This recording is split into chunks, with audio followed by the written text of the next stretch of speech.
Charlie! For today's vlog, I'm gonna teach you the clip words. Let's go! Clip words are words shortened by common use. They are shortened abbreviation of a word, which makes them easier to spell or write. 3 types of clip words. Number 1, front clipping. Number 2, back clipping.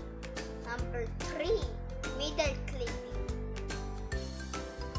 Number 1, front clipping. Such words are formed by clipping front part of a larger word or place.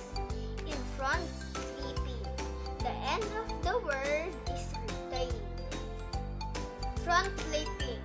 Number 1, motorbike, bike, telephone, phone, internet, net.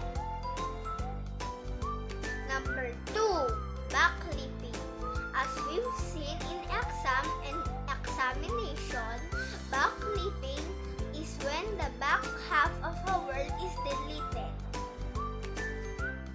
Back clipping example: advertisement, ad, gasoline, gas, memorandum, memo, examination, exam, doctor, doc.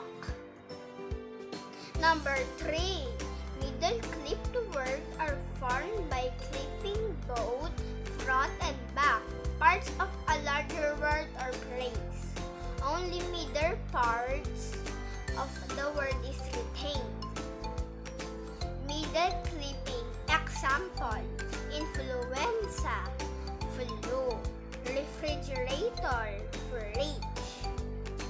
Thank you for watching, guys. I hope you learn the clipping words.